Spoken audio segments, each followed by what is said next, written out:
selalu kita doakan sehat walafiat Bapak Presiden Republik Indonesia, Bapak Insinyur Joko Widodo, Bapak Ketua MPR RI Indonesia, termasuk merespon dinamika pemberitaan kepemiluan berangsur-angsur membaik. Terlihat dari hasil survei indeks kemerdekaan pers selama 4 tahun berturut-turut, hasilnya memposisikan pers Indonesia dalam kategori cukup bebas, meskipun secara perolehan skor mengalami penurunan sebesar 6,31 poin dibandingkan tahun 2022. Terkait pemberitaan kepemiluan, ada 7 laporan yang 5 diantaranya sudah dapat diselesaikan. Bapak, Ibu, serta hadirin yang kami hormati, ada pekerjaan penting bagi perkembangan pers saat ini, bahkan ini akan menjadi PR di tahun-tahun mendatang. Yang pertama adalah dari sisi kualitas. Pers dituntut harus mampu menjawab kebutuhan publik akan pentingnya informasi yang akurat, inspiratif, dan dapat dipertanggungjawabkan. Peningkatan aduan produk pers sebesar 30% selama 5 tahun terakhir dapat dimaknai adanya ketidakpuasan publik pada karya jurnalisme, sekaligus mencerminkan kesadaran dan kepedulian publik terhadap pers. Laporan Reuters tahun 2023 juga menyebutkan adanya penurunan kepercayaan kepada pers secara global. Hanya 40% responden yang menjawab bahwa mereka percaya penuh pada pers. Hal ini sama juga yang dirasakan oleh wartawan sendiri, yang tercermin dari survei yang dilakukan oleh Citizen kepada jurnalis dunia pada tahun 2022, bahwa wartawan sangat kesulitan menjaga kredibilitasnya sebagai sumber berita terpercaya atau melawan tuduhan berita palsu. Situasi ini tentu menantang pers untuk hadir sebagai penjernih informasi. Kedua, tantangan yang juga sangat besar adalah turbulensi disebabkan karena disrupsi kehadiran artificial intelligence yang menuntut wartawan dan perusahaan media untuk meningkatkan profesionalismenya. Pada tahun 2023, setidaknya ada lebih dari 800 orang pekerja pers yang terkena layoff atau pemutusan hubungan kerja, dan bisa lebih jika dihitung dengan perusahaan lokal media. Padahal pada saat yang bersamaan, media dituntut untuk meningkatkan sumber daya manusia dan infrastruktur agar mampu menerapkan artificial intelligence yang memastikan prinsip etika jurnalistik, perlindungan privasi, hak intelektual, dan mentaati hukum perlindungan data. Belum lagi berkualitas.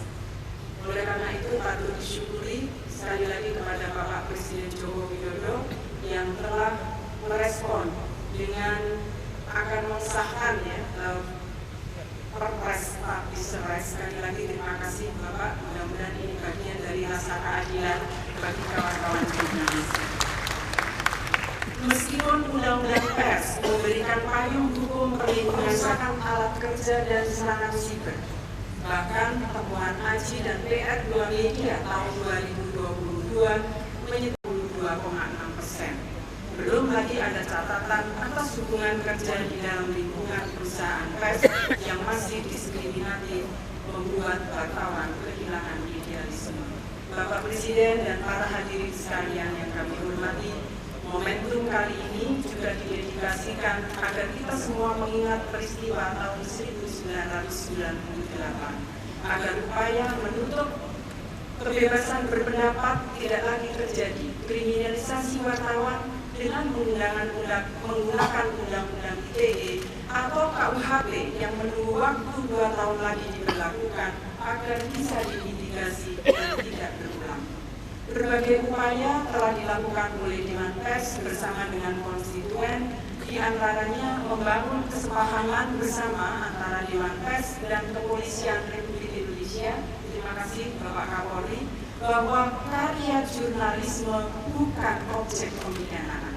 Tentu kesepahaman ini perlu ditingkatkan melalui penyediaan dasar hukum yang lebih kuat dan memiliki daya ikat bagi aparatur penegak hukum dan pers dalam menyikapi pelaporan untuk menjadi bangsa yang dewasa dalam berdemokrasi, tumbuh dan bekerja secara independen tanpa ancaman kekerasan dan kriminalisasi agar negara Indonesia demokrasi dapat terus terwujud.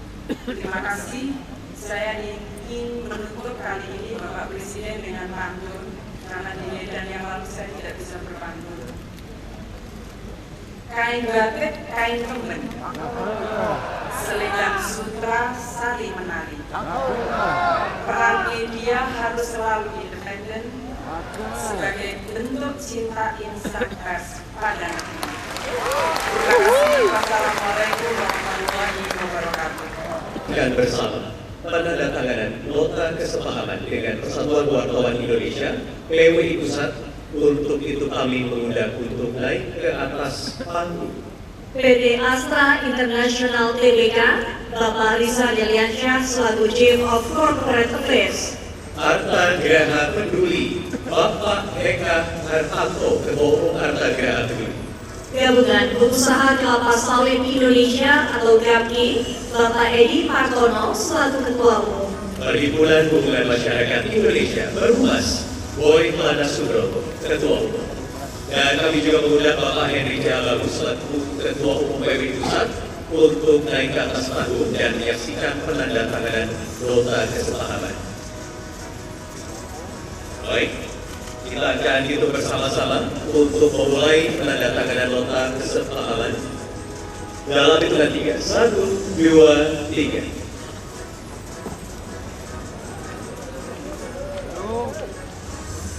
Baik, kita berikan tepuk tangan yang meriah tentunya kepada keempat lembaga yang sudah menandatangani nota kesepahaman. Selanjutnya juga kami berikan kesempatan untuk melakukan sesi foto bersama. Wartawan sejak 1990. Luna Agusti, pengurus SMSI yang menjadi wartawan sejak 1990. Sri Mulyani menjadi wartawan sejak 1979 di Suara Merdeka. Norma Caniago menjadi wartawan sejak 1962, pendiri Siwo PWI Jaya tahun 1966. Dan Bapak Ibu hadirin sekalian, berikutnya penghargaan Pena Emas kepada Gubernur Sulawesi Utara, Bapak Oli Dondo Kambe.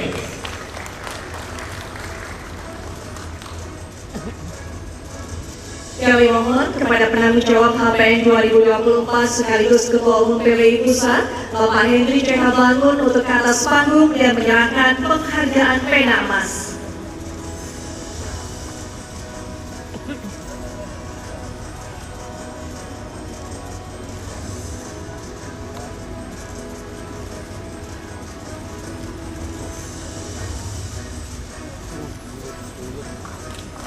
Baik, berikutnya adalah penghargaan medali emas kemerdekaan pers Menteri Luar Negeri Republik Indonesia Ibu Retno Marsudi yang diwakilkan kepada Wakil Menteri Luar Negeri Bapak Pahala Mansuri.